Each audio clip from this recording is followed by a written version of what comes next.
And let's talk about reduce your market exposure. Let's talk about that. Now, to reduce your market exposure, and I'm talking to people who've got their IRA accounts, they've got their 401ks, and we've got people who trade stocks. Now, you're talking to someone who back in 1998 who had a couple $100,000 account, and I did a dumb thing. I had 60% of my account in one stock. Yes, you could call me the Mr. Ameritrade man, because I thought, man, Ameritrade, what a great stock, AMTD. Man, the options are juicy. I got done reading this book, Stock Market Miracles, and take action, start doing covered calls and doing these trades. And it didn't talk about diversification at all. It just said get in and go big, and I did. And for a couple months, I was making great money on Ameritrade. But when Ameritrade tanked, I really got hurt. And one of the mistakes I made is I was not diversified into enough different sectors. Now you're going to read.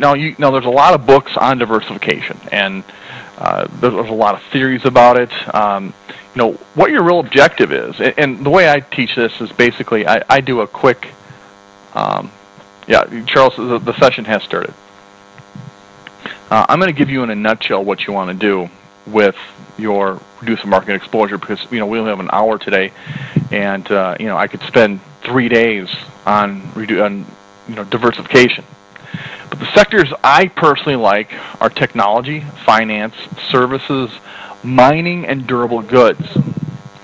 And with these 5 sectors, you have pretty good diversification, because the technology sector, you've got the big upward moves. You got the market goes, technology goes. Finance has been a sector where it's basically, it's been hit hard with all the shenanigans going on in with the banks and all that. But for the most part, the whole people seem pretty much secure that things are not going to blow up again. Now I know today they're looking at passing that whole, what is it, the Wall Street Reform Bill, which, man, I have a lot of problems with it. And to be specific, the problems I have with that bill, finance regulation, exactly. The problem I have with that bill is, for what I'm reading, is it really doesn't go after the right problem. There's nothing in there about reforming Freddie Mac and Fannie Mae, which was one of the core problems of this whole financial problem anyway. And when you have companies like Goldman Sachs who are excited about this Reform Act, that just doesn't sound right. Why would they want to be excited that this bill gets passed? It just doesn't seem right. More regulation. The smaller banks are going to be impacted immensely with more regulation, more costs, and so I wish they'd really talk about that more and explore it more before they just go start passing more bills. Again, I am for less government and more independence. And what I really don't like about this bill is, do you know at any time, without a company's knowledge, the government can go in and look at their financial records, look at their bank accounts, look at all their personal information? I mean, my gosh, what are we, a communist country? You'd think you're living in China or something. I mean, that's just wrong. I mean, man, that just scares the bejeebies out of me. Do you want company, or do you want the government to be snooping around in companies' business? I mean, that's just nonsense. I mean, that kind of stuff has got to go. I mean, and I'm all for a fair playing field and making sure that everyone has the right thing, but man, that just scares me. So, I don't think we should have bailed out Wall Street at all. I think those companies should have failed. How many people out there have had companies in the past? Do you think the government should have bailed you out? Well, my gosh, I mean, no. I mean, there's no difference. Why should they bail out these big companies? They should have let them fail. Risk is part of life, ladies and gentlemen. Risk is part of life, and everyone assumes it. And if you fail, you fail, and you learn from your mistakes. You don't repeat them, right? So anyway, let's go back to diversification. Some of you guys know I can go off on tangents, and I don't want to do that too much.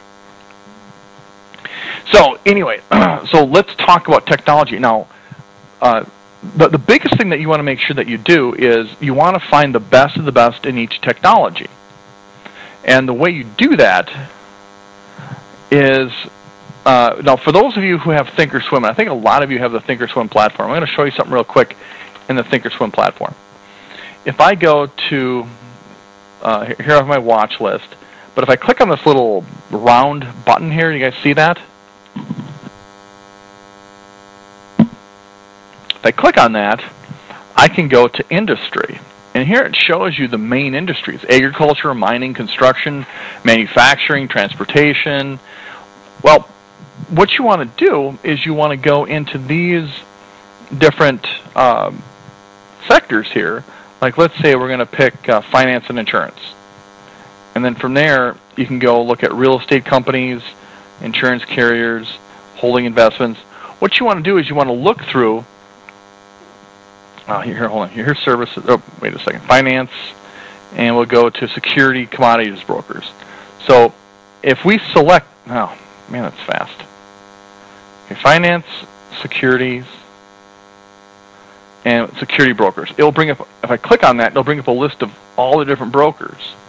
And what you want to do is, you just go through the companies in this sector, look at the charts, and look at the ones that are going up, the ones that are making money, and the ones that aren't making money are the ones you want to stay away from.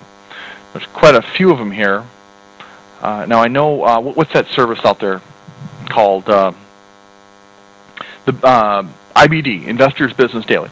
Investors Business Daily will actually, and they have a good publication, but what they'll actually do is they'll tell you what are the best sectors to be in and what are the best industries to be in, and they will help narrow that down for you. And it changes. And I could tell you what to get into today, but my goal is not to really date this discussion. I want to keep it open for the future. But you want to find the best companies of that sector. Like the Microsofts, like the the Seagates and the Googles. I mean, the ones that are making the big money. And that's what you want to do. And basically, what you do is you will diversify your account.